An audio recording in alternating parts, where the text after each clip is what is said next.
Hello everyone, this is CS Vikram Sirohi और आज हम सेटिंग अप ऑफ बिजनेस में एक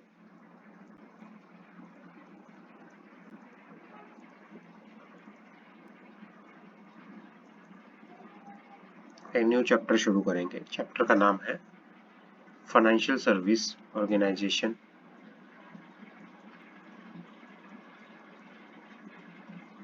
financial service organisation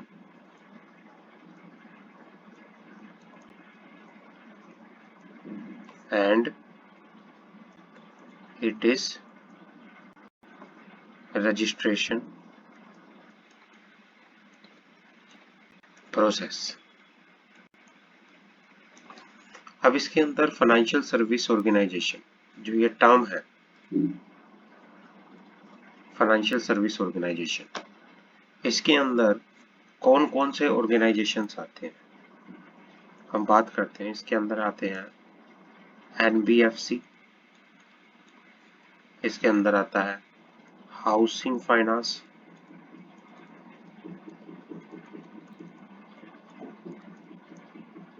asset restructure company, asset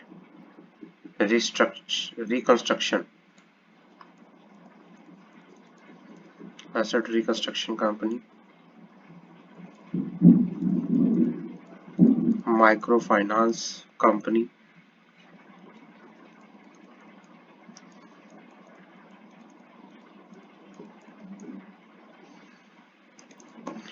और इसके अंदर आता है निधि कंपनी। निधि कंपनी ये क्या है? ये टाइप्स हैं financial service organisation, NBFC, housing finance, Nidhi company, asset reconstruction company, micro finance company. इनके बारे में हम बात करेंगे इन डिटेल इस चैप्टर के अंदर। बढ़ते हैं आगे।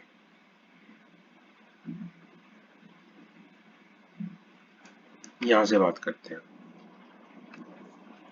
Financial service organization structure in India. जितनी भी फाइनेंशियल सर्विस ऑर्गेनाइजेशन है कंपनीज की फॉर्म में, वो under section 3 of the companies act 2013 में रजिस्टर होना चाहिए। सबसे पहले तो जितने भी फाइनेंशियल सर्विसेज ऑर्गेनाइजेशन है, जितने भी फाइनेंशियल सर्विस ऑर्गेनाइजेशन है वो कंपनीज की फॉर्म में रजिस्टर्ड होने चाहिए under section 3 of the companies act 2013। जब आप एक प्रॉपरली रजिस्टर हो जाओगे तो फिर आपको क्या करना पड़ेगा? जैसे NBFC है, NBFC को पहले एज अ कंपनी रजिस्टर होना पड़ेगा अंडर द कंपनीज एक्ट। फिर उसको NBFC का काम करने के लिए RBI से रजिस्ट्रेशन लेना पड़ेगा। NBFC को रेगुलेट और सुपरवाइज करने का काम किसका है? RBI का है। आगे बढ़ते हैं। NBFC regulated by other regulator, types of institution और authority for the regulation of. जैसे हाउसिंग फाइनेंस बैंक है, इनको रेगुलेट करता है नेशनल हाउसिंग बैंक। जैसे हाउसिंग फाइनेंस इंस्टीट्यूशन है, इनको रेगुलेट करता है national housing bank. Merchant banking company, venture capital fund, broking, collective investment scheme, इनको रेगुलेट करते हैं Nidhi company, mutual benefit company. इनको सेबी और MCA रेगुलेट करता है। सेबी और MCA रेगुलेट करता है। तीसरा, चिट फंड कंपनी। अब चिट फंड कंपनी क्या होती है? इनको रेगुलेट करता है state government. Insurance company, insurance regulatory development authority, IRDA, insurance regulatory development authority. Non banking non financial company, non banking non financial company, regulated, supervise and surveillance under the Companies Act 2013 and ये बात करता है non banking finance company. ये है non banking non finance company. इनको regulate किया जाता है अंडर कंपनीज एक्ट 2013 और रेगुलेटर कौन है इसका? एमसीए। रेगुलेटर कौन है इसका? एमसीए।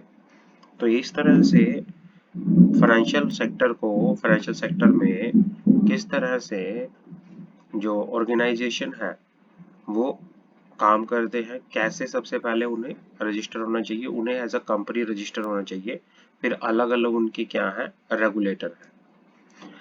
आज बात करते हैं सबसे पहले non banking financial company, NBFC. NBFC क्या होता है? एनबीएफसी जो होती हैं ये कंपनी होती है। एनबीएफसी कंपनी होती हैं जो कि रजिस्टर्ड होती है under the companies act, under the companies act. ये किसी पुराने कंपनी है, ठीक है ना, कि एनबीएफसी जो होती हैं ये कंपनी होती हैं और जो कहाँ रजिस्टर होती है? Under the companies act. जिनका मेन बिजनेस जो होता है, क्या होता है? जो लोन देती है, प्रोवाइड लोन्स और एंड एडवांसेस। जिनका मेन बिजनेस लोन प्रोवाइड करना, एडवांसेस देना, इनका मेन बिजनेस होता है। जिनका मेन बिजनेस होता है एक्विजिशन ऑफ शेयर्स,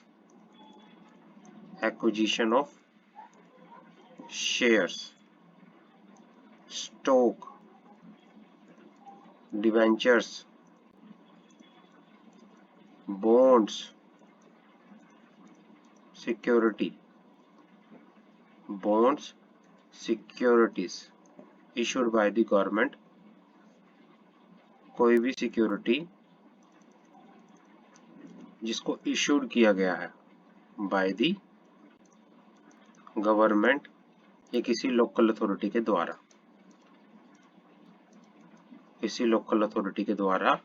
जिसको क्या किया गया है? इशू किया गया है। तो इसका ये मेन बिजनेस होता है। इसका क्या होता है? मेन बिजनेस होता है। उसके बाद उसका और किस तरह का बिजनेस होता है? Hire purchase, insurance business, chit business. इनका अदर बिजनेस भी होता है, जैसे इंश्योरेंस बिजनेस,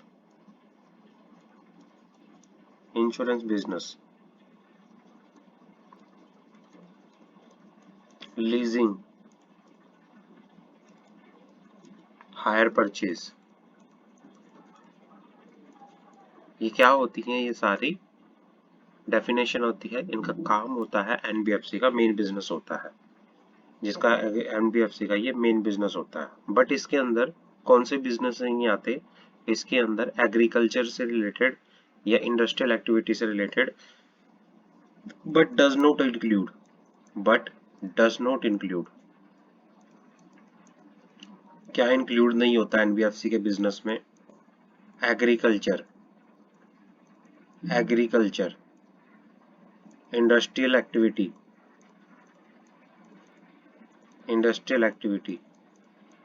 सेल और परचेज ऑफ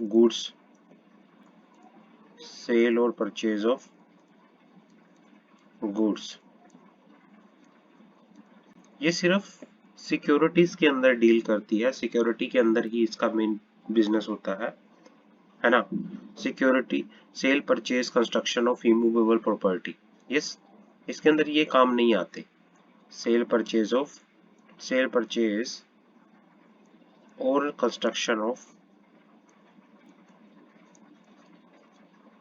इमूवेबल प्रॉपर्टी, ये एनबीएफसी के अंदर कवर नहीं होते।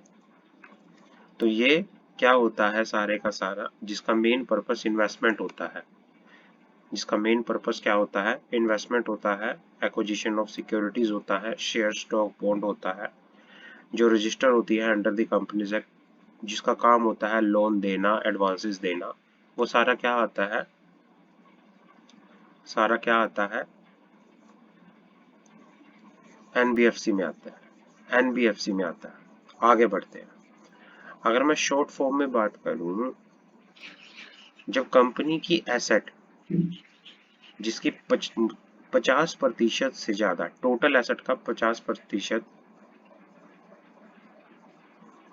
जब उसकी फाइनेंशियल एसेट कॉन्स्टिट्यूट करती है मोर than 50% of the total asset and income from financial asset constitute more than 50% of the gross income. A company which fulfill both these criteria will be registered with RBI.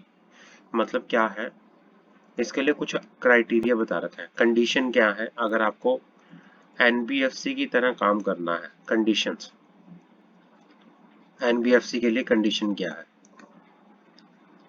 Financial activity as principal business, पहला तो क्या है, जो financial activity है, financial activity क्या होना चाहिए,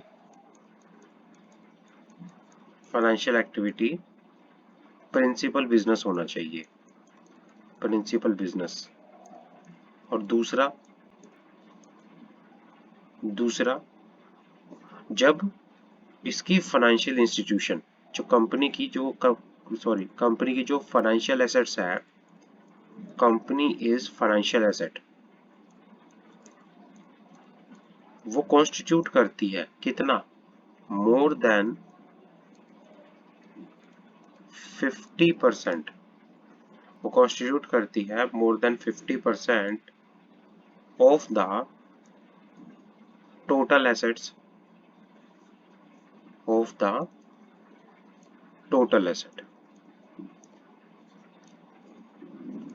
इसकी फाइनेंशियल एसेट टोटल एसेट का 50% से ज्यादा होना चाहिए, फाइनेंशियल एक्टिविटीज का मेन बिजनेस होना चाहिए।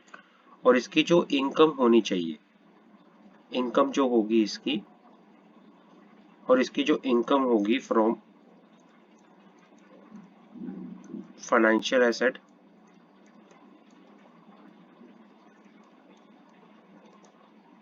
वो कितनी होनी चाहिए, more than 50% of the gross asset. Gross asset का 50% से ज्यादा इनकम कहां से होनी चाहिए, फाइनेंशियल एसेट से होनी चाहिए।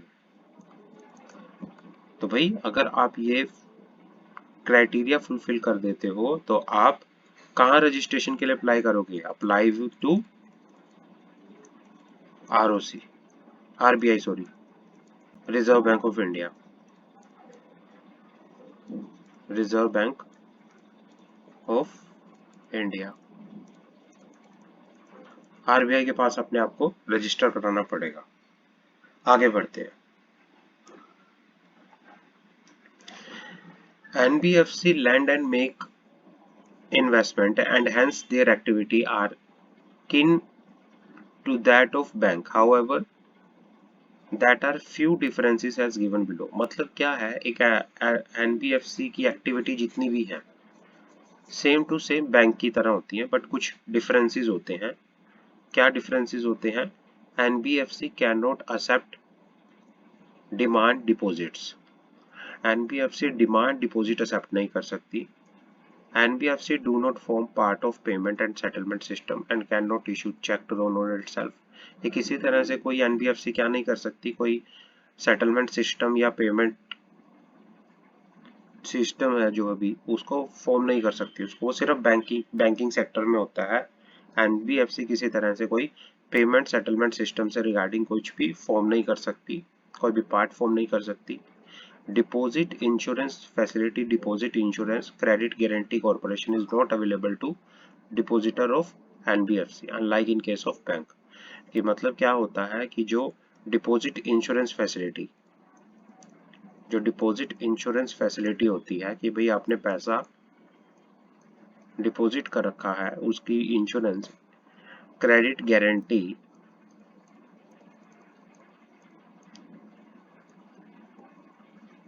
जो क्रेडिट गारंटी होती है,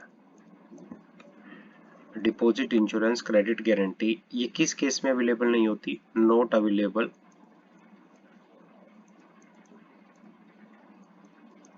किस केस में? Not available to depositor of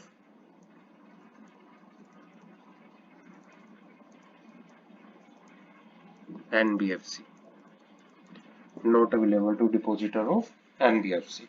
NBFC के डिपोजिटर को ये अवेलेबल नहीं होती। In term of section 45 of the RBI Act, no NBFC can commence carry on business of non-banking financial institution without obtaining। भाई कोई भी अगर किसी को NBFC का काम करना है तो पहले उसको रजिस्ट्रेशन लेना पड़ेगा रिजर्व बैंक ऑफ इंडिया से, रिजर्व बैंक ऑफ इंडिया से। In term of power given to reserve bank to obviate dual registration certificate, category of NBFC which are regulated by the regulator are exempt from the requirement of registration। कि भाई क्या है, अगर कोई भी NBFC किसी special act के अंदर बनी हुई है, कोई भी एनबीएफसी किसी स्पेशल एक्ट के अंदर बनी हुई है और उसके लिए एक स्पेशल कौन है, रेगुलेटर है, तो वो इस रजिस्ट्रेशन वाले रिक्वायरमेंट से एग्जम्प्ट होता है, एग्जम्प्ट होता है। एग्जाम्पल क्या क्या है? Venture capital fund, merchant banking company, stock banking broking company, वो सेबी के पास रजिस्टर होती है। जो ये venture capital fund, merchant banking company, stock broking corporation जो होते हैं, ये रजिस्टर्ड होते हैं किसके पास? सेबी के पास। इंश्योरेंस कंपनी ये IRDA के पास रजिस्टर्ड होती है। निधि कंपनी ये कंपनीज एक्ट के अंदर रजिस्टर्ड होती हैं पूरी। Housing finance corporation national housing bank के अंदर, जैसे हमने पढ़ा था अभी, हमने ऊपर भी पढ़ा था कि अलग अलग फाइनेंशियल सर्विस ऑर्गेनाइजेशन के लिए अलग अलग क्या है, रेगुलेटर है, अलग अलग क्या है, रेगुलेटर है। और उसके बाद बात करते हैं NBFC whose asset size of ₹500 crore और more as per the latest balance sheet are considered systematically important NBFC। मतलब सिस्टेमेटिकली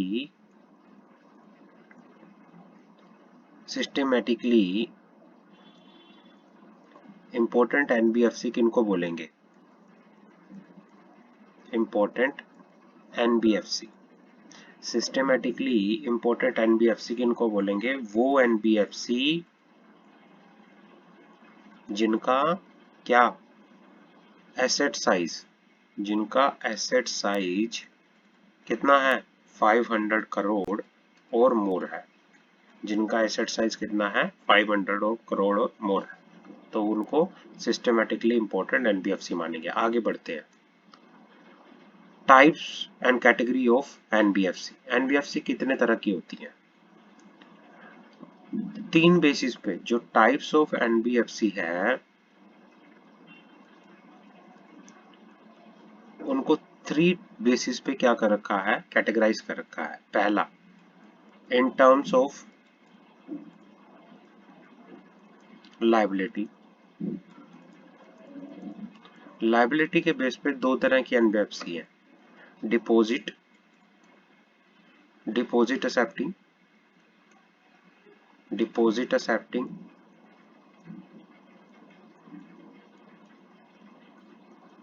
नॉन डिपॉजिट एक्सेप्टिंग। वो एनबीएफसी जो डिपॉजिट एक्सेप्ट करती है और वो एनबीएफसी जो डिपॉजिट एक्सेप्ट नहीं करती। Deposit accepting, non deposit accepting. अगर मैं बात करूं इन टर्म्स ऑफ साइज, साइज के बेस पे, और जिनका क्या टर्नओवर कितना, 500, जिनका जो क्या है एनबीएफसी जिनका जो इन्वेस्टमेंट साइज है, जिनका इन्वेस्टमेंट साइज है कितना, 500 करोड़, जिनका एसेट साइज पूरा कितना है, 500 करोड़ का है या उससे ज्यादा का है, उसको क्या कहते हैं, सिस्टेमेटिकली इंपॉर्टेंट एनबीएफसी। उसको क्या कहते हैं, सिस्टेमेटिकली इंपॉर्टेंट एनबीएफसी। और तीसरा हमारे पास क्या है, in terms of activity. Activity के बेसिस पे हमारे पास ये एक्ट होती हैं। पहला, AFC asset management company, investment company, loan company, infrastructure finance company, infrastructure debt finance, NBFC, NBFC micro finance institution, NBFC factors, systematically important core investment bank, investment company. तो हमारे पास ये इतनी तरह की एक्टिविटी पे बेस्ड क्या होती है, एनबीएफसी होती है। अब इनकी कुछ बात कर लेते हैं कि एसेट फाइनेंस कंपनी क्या होती है। एसेट फाइनेंस कंपनी क्या होती है?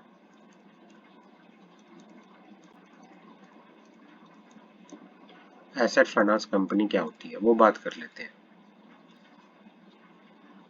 भाई ये वो फाइनेंशियल इंस्टीट्यूशन होते हैं, ये क्या होते हैं? फाइनेंशियल इंस्टीट्यूशन होते हैं। फाइनेंशियल इंस्टीट्यूशन जिनका प्रिंसिपल बिजनेस क्या है, जिनका मेन बिजनेस क्या है? मेन बिजनेस है फाइनेंसिंग ऑफ फिजिकल एसेट्स। ये फाइनेंसिंग करते हैं फिजिकल एसेट्स की। फिजिकल एसेट सपोर्ट करते हैं productive economic activity, automobile, tractor, lathe machines, generator set, earth moving, material handling equipment, move on power and general purpose industry machines. ये heavy जो assets होती है ना, हैवी हैवी एसेट्स होती हैं, उनको क्या करते हैं, ये हैवी एसेट्स को क्या करते हैं, फाइनेंस करते हैं। फाइनेंस करते हैं हैवी एसेट्स को, फाइनेंस करते हैं हैवी मशीनरी को, ट्रैक्टर्स को, ऑटोमोबाइल्स को, अर्थ मूविंग मटेरियल्स को, ये क्या करते हैं, फाइनेंस करते हैं। Physical business for the this purpose is defined as aggregate of financing rent real physical asset supporting economic activity and income rise therefrom is not less than 60% of the total assets and total income respectively। और इस business से जो उसकी income होनी चाहिए वो कितनी होनी चाहिए, 60% से ज्यादा, 60%, कम से कम मिनिमम 60% या उससे ज्यादा होनी चाहिए, इससे कम नहीं होनी चाहिए। 60% of total assets and the total income respectively. आगे बात करते हैं।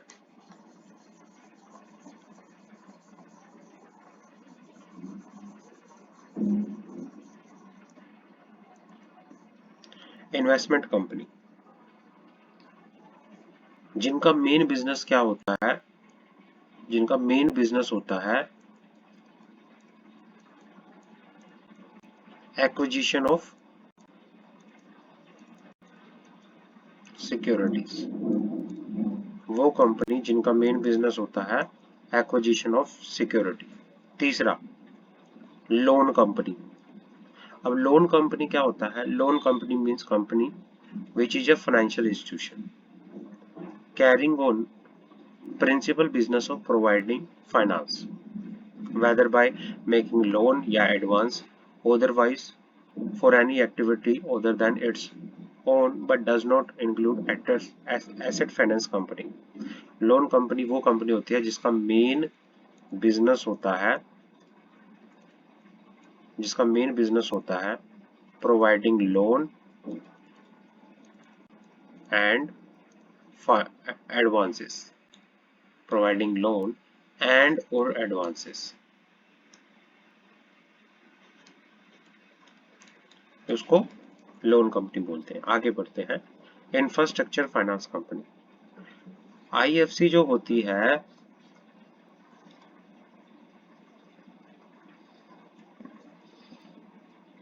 आईएफसी जो होती है is non banking finance company which deploy at least 75% of total asset in infrastructure loan. जो अपने टोटल एसेट्स का 75% कम से कम किसमें यूज करती है, इंफ्रास्ट्रक्चर लोन में, as a minimum net out fund of 300 crore, जिसके नेट ऑन फंड जो होंगे 300 करोड़ के होते हैं, जिसका क्रेडिट रेटिंग ए ग्रेड की होती है और अ CRAR of 15% with tyre 1 capital eight 10%। तो ये कंडीशन होनी चाहिए भाई, अगर किसी को इंफ्रास्ट्रक्चर फाइनेंस कंपनी की तरह काम करना है, इंफ्रास्ट्रक्चर फाइनेंस कंपनी, अगर किसी को इंफ्रास्ट्रक्चर फाइनेंस कंपनी की तरह काम करना है तो उसके लिए क्या होगा? पहला केस नंबर 1, जो अपनी टोटल एसेट का कम से कम 75% ऑफ टोटल एसेट्स क्या करती है? यूज करती है इन इंफ्रास्ट्रक्चर लोन में, इंफ्रास्ट्रक्चर लोन, जिसके खुद के नेट ऑन फंड कितने हैं? नेट ऑन फंड जो है 300 करोड़ के हैं और जिसकी क्रेडिट रेटिंग ए ग्रेड की है।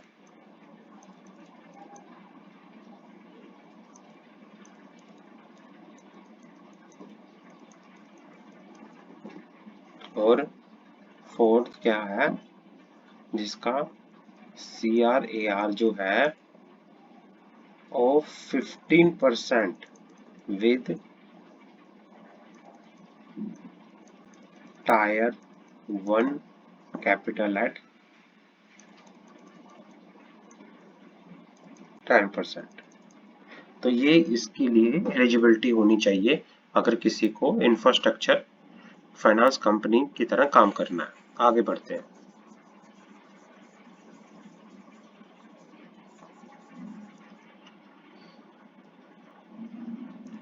Systematically important core investment company, ये क्या होती है?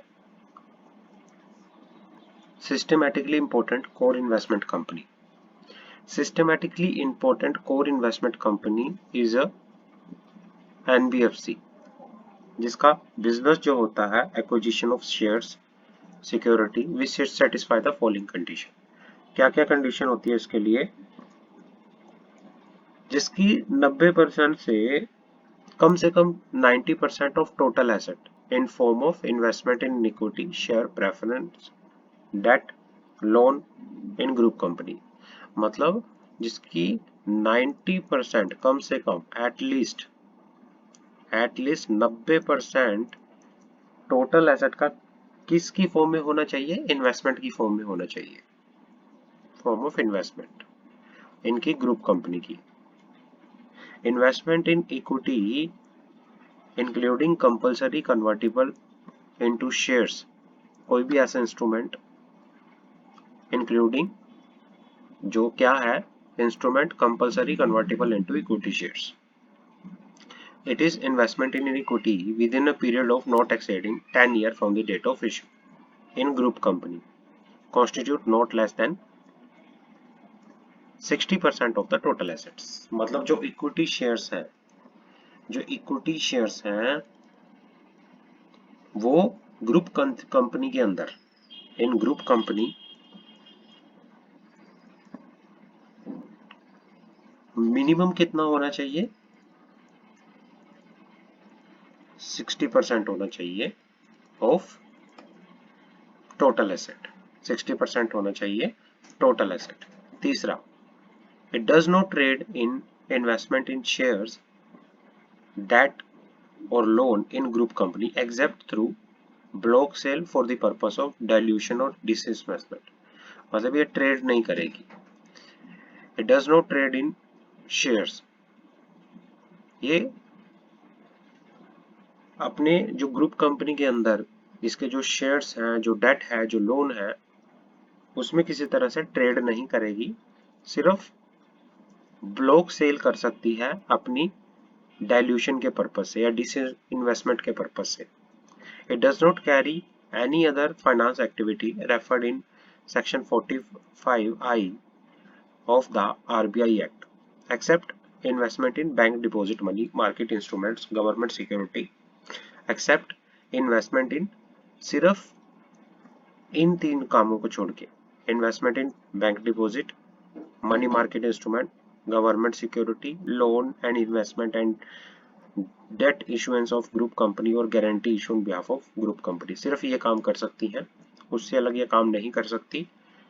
It is size is ₹100 crore और अबो। एसेट साइज जो इसका होगा वो 100 करोड़ का कम से कम होना चाहिए।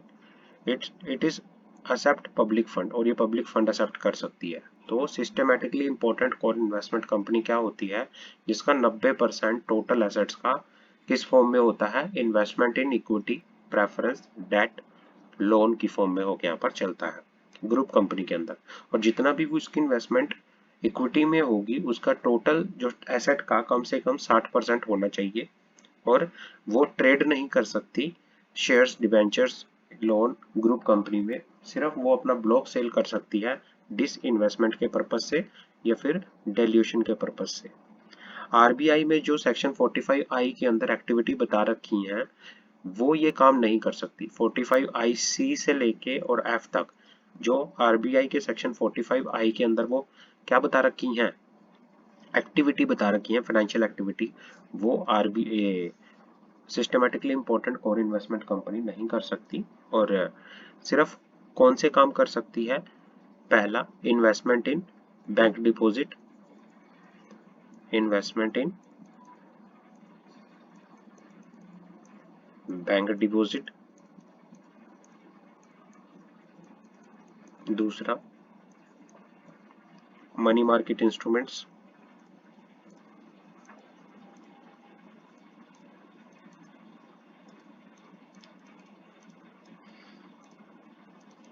तीसरा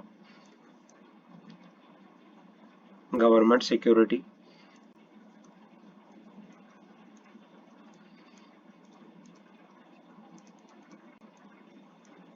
चौथा loan investment in debt issuance, loan and investment in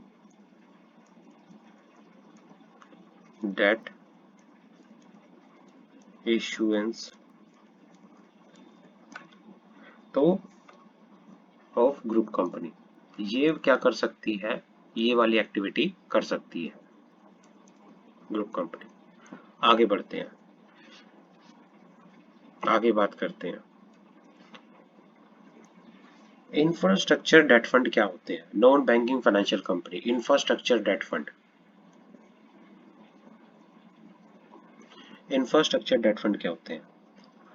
infrastructure debt fund investment vehicle होते हैं जिसको कमर्शियल बैंक क्या करती है, स्पॉन्सर करती है।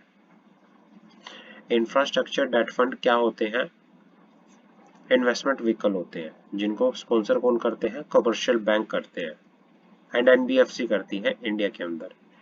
इन which domestic offshore institution investor specifically insurance and pension fund invest through unit. इसके अंदर कौन इन्वेस्ट करते हैं, basically insurance and pension fund इसके अंदर इन्वेस्टमेंट करते हैं। And bond issue by the infrastructure debt fund. Infrastructure debt fund would essentially act as vehicle for refinancing existing debt. Existing debt को refinance करने के लिए, दोबारा से refinance करने के लिए इंफ्रास्ट्रक्चर कंपनी को, इंफ्रास्ट्रक्चर कंपनी के डेट को रीफाइनेंस करने के लिए ही आईडीएफ है, infrastructure debt fund, thereby creating fresh headroom for the bank to lend to fresh infrastructure product. IDF and BFC would take our loan extended to infrastructure product which are created through the public-private loan from bank would be covered by a tri-party agreement between the IDF, concessionaire and the project authority for ensuring a compulsory buyout for termination payment in event of default in repayment of concessionaire. मतलब क्या होता है, IDF क्या होते हैं, investment vehicle होते हैं। ये क्या होते हैं, इन्वेस्टमेंट व्हीकल होते हैं, जिसको स्पॉन्सर कौन करता है? कमर्शियल बैंक, जिनको स्पॉन्सर करता है कमर्शियल बैंक। और इसके अंदर इन्वेस्टर्स कौन होते हैं इसके अंदर जनरली जो इन्वेस्टर होते हैं वो नेशनल डोमेस्टिक लेवल पे, डोमेस्टिक या ऑफशोर इंस्टीट्यूशनल इन्वेस्टर होते हैं इसके अंदर, डोमेस्टिक या इंटरनेशनल इंस्टीट्यूशनल इन्वेस्टर होते हैं। इसमें बेसिकली इंश्योरेंस या पेंशन फंड्स जो हैं क्या करते हैं? इन्वेस्ट करते हैं थ्रू यूनिट एंड बॉन्ड। जो आईडीएफ अपनी जो इशू करता है सिक्योरिटी के फॉर्म में, उसको कहते हैं यूनिट्स। आईडीएफ जो है यूनिट्स या बॉन्ड जो है वो इशू करता है, काम क्या होता है? रीफाइनेंस करना। काम क्या होता है इसका? रीफाइनेंस करना। किस चीज के लिए? एग्जिस्टिंग डेट को, refinancing of existing debt of infrastructure companies.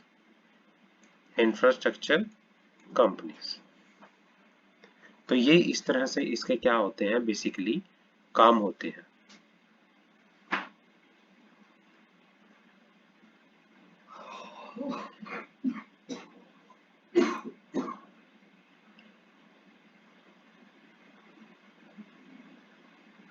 तो ये मोटा मोटा इसके क्या होते हैं? काम होते हैं। आगे बढ़ते हैं।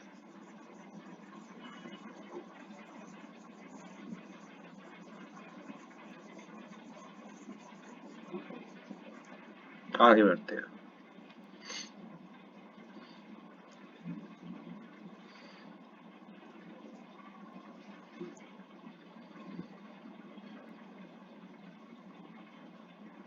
Non banking financial company, micro finance institution. Non banking financial company, micro finance institution, ये बात कर लेते हैं। माइक्रो फाइनेंस इंस्टीट्यूशन, इसका मीनिंग क्या होता है? Non NBFC MFI, non banking financial company, micro finance institution. इसका मीनिंग होता है नॉन डिपॉजिट। ये क्या होते हैं? नॉन डिपॉजिट एनबीएफसी होते हैं, नॉन डिपॉजिट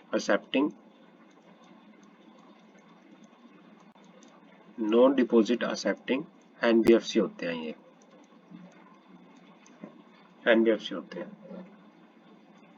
और इसके लिए अगर किसी को ये वाली काम करना है, एनबीएफसी या एमएफआई की तरह काम करना है, तो उसके लिए आपको दो कंडीशन फुलफिल करनी पड़ेंगी। दो कंडीशन। पहला, जिसके नेट ऑन फंड होंगे वो कितने होने चाहिए? मिनिमम नेट ऑन फंड, जो मिनिमम नेट ऑन फंड होंगे वो कितने होने चाहिए? ऑफ ₹5 करोड़। 5 करोड़ से ज्यादा, 5 करोड़ से कम इसके नेट ऑन फंड नहीं होना चाहिए। और इसने दूसरा क्या बोला है कि भाई अगर कोई एनबीएफसी एमएफआई रजिस्टर्ड है, कहाँ पे? नॉर्थ ईस्ट में, तो फिर मिनिमम नेट ऑन फंड की रिक्वायरमेंट कितनी होगी? मिनिमम 2 करोड़। अगर आपकी एमएफआई कहाँ रजिस्टर्ड है? एनबीएफसी एमएफआई नॉर्थ ईस्ट में, असम, मेघालय, त्रिपुरा साइड, तो फिर क्या होगा? आपकी जो मिनिमम नेट ओन फंड की रिक्वायरमेंट जो है वो कितनी होगी, 2 करोड़। 2 करोड़ के नेट ओन फंड होने चाहिए। दूसरी कंडीशन, भाई इसकी minimum minimum 85% of total asset, minimum 85% of total asset are in the nature of total net assets are in the nature of qualifying asset, qualifying assets। दो कंडीशन है, net on fund 5 crore, अगर north east में है तो 2 करोड़, और कम से कम 80% total net asset का इसका क्या होना चाहिए, क्वालिफाइंग एसेट की उसमें होना चाहिए। अब क्वालिफाई एसेट क्या होती है, क्वालिफाई एसेट क्या होती है वो बात करते हैं। जितनी भी asset asset originated on or after January 1, 2012 shall have to comply with qualify asset criteria। जितनी भी एसेट जो क्रिएट हुई हैं, originated हुई हैं 1 जनवरी 2012 के बाद, है ना, तो उनको कंप्लाई करना पड़ेगा qualify asset criteria, qualify asset criteria. As per dispensation the existing assets has on 1 January 2012 shall be calculated toward meeting both the qualify asset criteria as well as total net asset criteria. These assets shall be allowed to be run off on maturity and shall not be renewed। जो ये asset होती हैं इनको run of किया जाएगा, इनको allow किया जाएगा रन ऑफ करने के on a maturity and shall not be renew. इनको रिन्यू नहीं किया जाएगा, फिर एसेट्स को, ऐसी एसेट्स को इनको रन ऑफ कर लिया जाएगा, रिन्यू नहीं किया जाएगा। आगे बढ़ते हैं।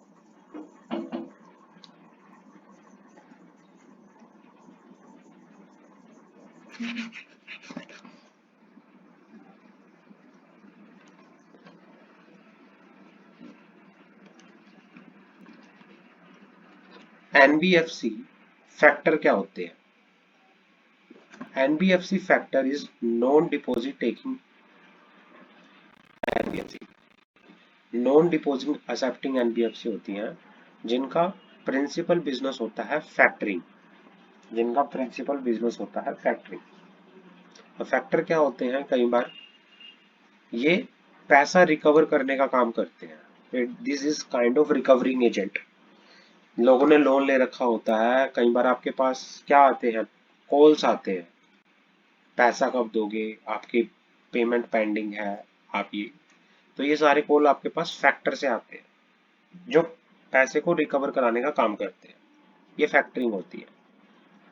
Financial assets in the factoring business should constitute at least 50%।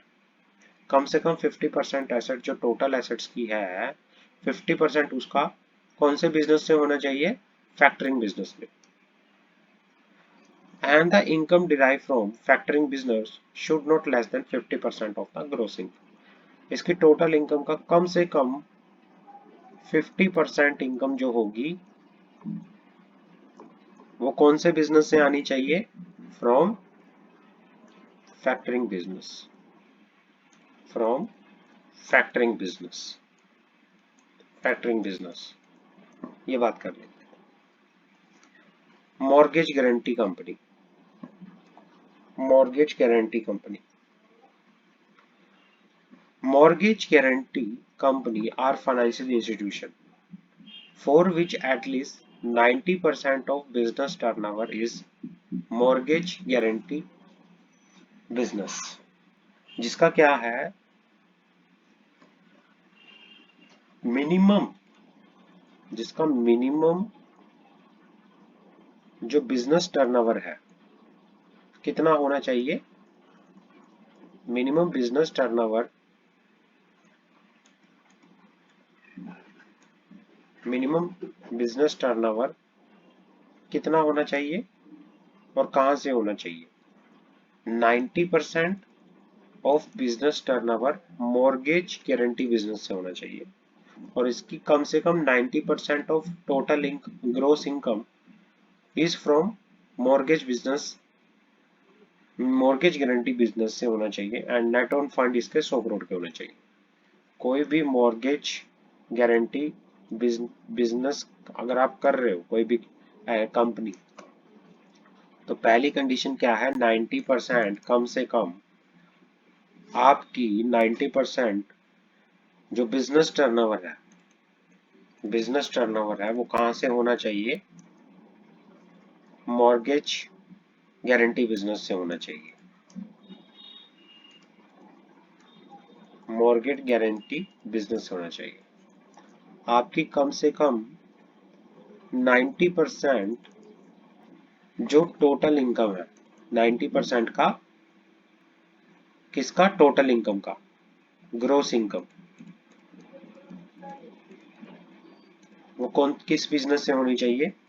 वो मॉर्गेज गारंटी बिजनेस से होने चाहिए। और इसके नेट ऑन फंड कितने होने चाहिए? नेट ऑन फंड होने चाहिए इसके 100 करोड़ के। नेट ऑन फंड होने चाहिए इसके 100 करोड़ के, 100 करोड़ के इसके नेट ऑन फंड होने चाहिए। तो ये बात करती है मॉर्गेज गारंटी कंपनी के अंदर। आगे बढ़ते हैं, आगे बढ़ते हैं। NBFC non operating finance holding company.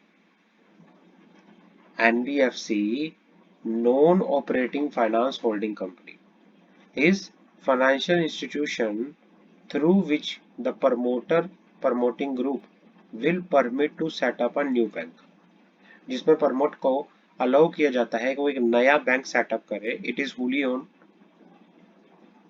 fully owned non operating financial holding company which will hold the bank as well as all other financial services regulated by the RBI or other financial sector regulator to the extent permissible under applicable regulatory prescription।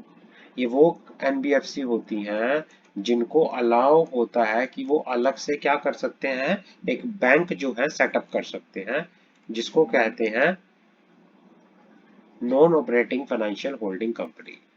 ये fully owned होती है, एक तरह से fully owned subsidiary की तरह काम करती है ऑफ, जिसका नाम है net own operative financial holding company, NOFHC। तो इसके काम बैंक के भी होते हैं और अदर फाइनेंशियल सर्विसेज भी होती हैं, जिसको रेगुलेट करता है आरबीआई या कोई भी दूसरा फाइनेंशियल सेक्टर रेगुलेटर इसको रेगुलेट करता है। आगे बढ़ते हैं। Systematically important non deposit taking non banking financial company means non-banking financial company not accepting holding public deposit having total asset of 500 crore or above has shown in the last audited balance sheet। कि भाई जिसका total asset कितना है? 500 करोड़ का है, कम से कम 500 करोड़ का है या उससे ज्यादा। और जिसको कहां से पता चला? ये जो टोटल एसेट है, वो टोटल एसेट्स कहां पता चल रही हैं? उसके लास्ट ऑडिटेड बैलेंस शीट में, उसके लास्ट ऑडिटेड बैलेंस शीट के अंदर। तो वो क्या होती हैं? सिस्टमैटिकली इंपॉर्टेंट, सिस्टमैटिकली इंपॉर्टेंट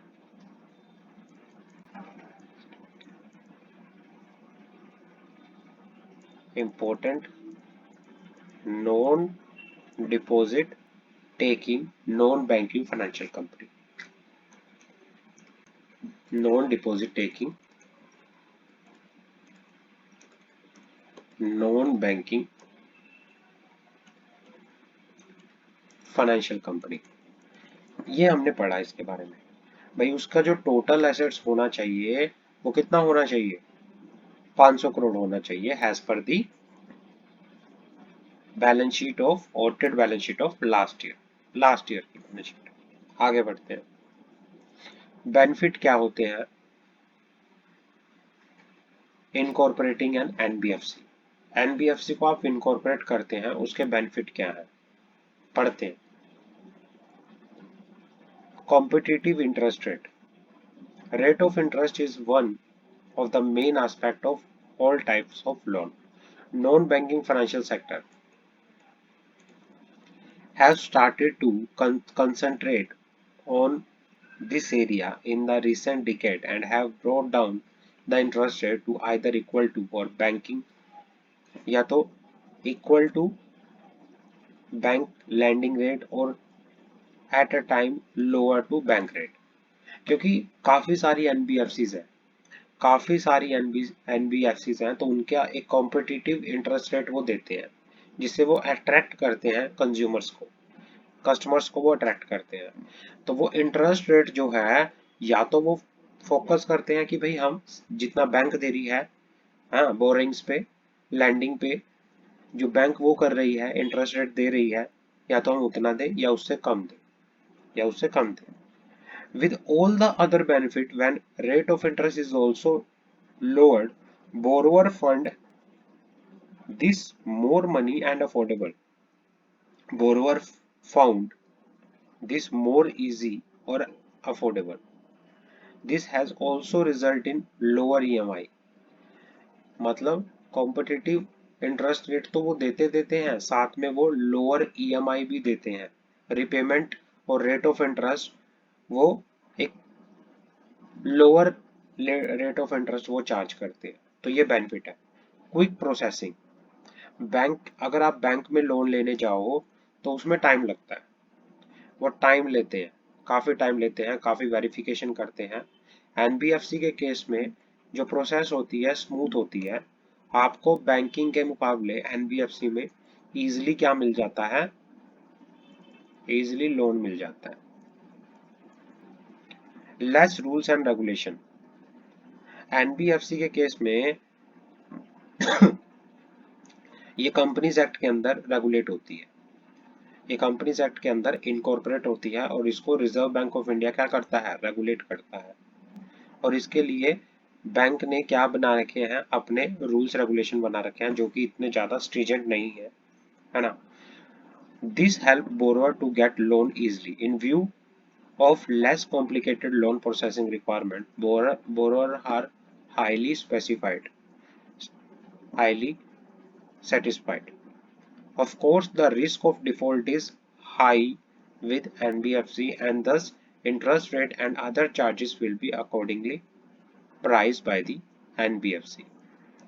तो क्या होता है कि जब आपको लोअर और क्विक डिसबर्समेंट होती है लोन की, जब एनबीएफसी आपको अच्छे से एक कम टाइम के अंदर लोन प्रोवाइड करता है, तो उस पर जो रूल्स रेगुलेशन है इतने स्ट्रिक्ट नहीं होते, वो आराम से अपना आपको लोन प्रोवाइड करके यहाँ पर चल सकता है।